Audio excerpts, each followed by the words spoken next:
नमस्कार। आज हम करेंगे कक्षा 9th और 10th के लिए अलंकार। क्या होता है अलंकार?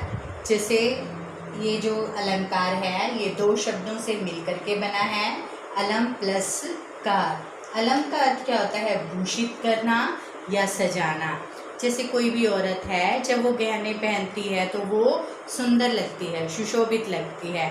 ऐसे ही किसी लकड़ी को अगर सजा दिया जाए, उसको सुशोभित कर दिया जाए तो वो भी सुंदर बन जाती है। लकड़ी के ऊपर जैसे मान लो मुख लगा दिया जाए, मुख लगाने के बाद उसको श्रृंगार कर दिया जाए तो वो भी सुंदर लगने लग जाती है।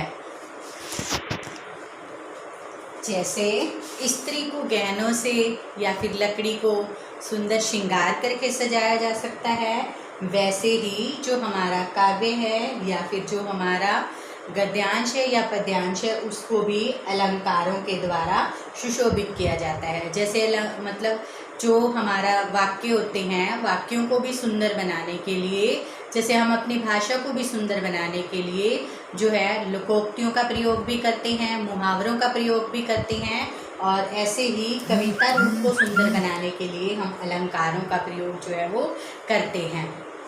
तो अलंकार का मतलब क्या हो गया? भूषित करना, सजाना, काव्य रूप को भी और गद्य रूप को भी। उसके बाद अलंकार के जो हैं वो मुख्य रूप से दो भेद हैं। अलंकार की परिभाषा क्या बनेगी कि जैसे जो अलंकृत करने वाले जो शब्द हैं वो अलंकार कहलाते हैं। जो भी काव्य रूप को अलंकृत करने वाले शब्द हैं वो अलंकार कहलाते हैं। और इसके दो भेद हैं, कौन कौन सी हैं? शब्दालंकार और अर्थालंकार। अब शब्दालंकार क्या है? शब्दालंकार में शब्द विशेष के कारण जो चमत्कार होता है उसको शब्दालंकार कहते हैं।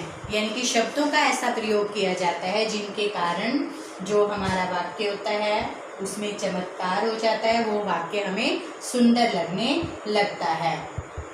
तो जब उन शब्दों के पर्यायवाची शब्द रख दिए जाते हैं, पर्यायवाची शब्द आप समझते ही हो, आप छोटी क्लासेस में भी कर चुके हो। जैसे जल शब्द है तो जल के स्थान पर वारी कह दिया जाए तो वो जो है पर्यायवाची शब्द होगा। तो ऐसे ही यानी कि जब ऐसे शब्दों का प्रयोग जिसमें सौंदर्य आ रहा है लेकिन उसी स्थान पर, उन्हीं शब्दों के स्थान पर जो है पर्यायवाची शब्दों का प्रयोग कर दिया जाए तो सौंदर्य जो होता है वो समाप्त हो जाता है। जैसे पानी गए न उबरे मोती मानुष चून, ये हमारे पास जो है वो एक अलंकार है। अब यहाँ पर पानी के अर्थ, यहाँ पर पानी के स्थान पर अगर हम लिख दें नीर गए न उबरे, तो नीर अगर हम रख दें तो जो है वो इसकी सुंदरता जो है वो खत्म हो जाती है। मोती मानुष, मानुष का अर्थ होता है मनुष्य, तो मोती मानुष, मानुष तो ठीक है, और अगर हम मोती मनुष्य और चून का अर्थ होता है आटा पिसा हुआ, तो अगर हम मनुष्य और आटा कर दें तब भी उसकी सुंदरता जो है वो समाप्त हो जाती है। यानी कि शब्दालंकार के अंदर वही शब्द हों और वही उन्हीं से ही चमत्कार होता है। जो शब्द निर्धारित किए जाते हैं और निर्धारित शब्दों से ही चमत्कार होता है, और अगर हम निर्धारित शब्दों के स्थान पर पर्यायवाची शब्दों को रख देते हैं तो अर्थ परिवर्तन के साथ साथ जो उसका सौंदर्य होता है वो भी समाप्त हो जाता है। दूसरा होता है हमारे पास अर्थालंकार। अर्थालंकार में क्या होता है कि अर्थ के आधार पर, यहाँ तो था शब्द के आधार पर, तो यहाँ पर है अर्थ के आधार पर, अर्थ के माध्यम से सौंदर्य में वृद्धि होती है। अब इसमें हम अर्थ को लेंगे, जैसे हरिपद कोमल कमल से। अब हरिपद का क्या अर्थ है? हरि के पैर, हरि मतलब परमात्मा के पैर, कोमल, कितने कोमल हैं? जितना कोमल कमल है। कमल का फूल जो होता है वो बहुत ही कोमल होता है।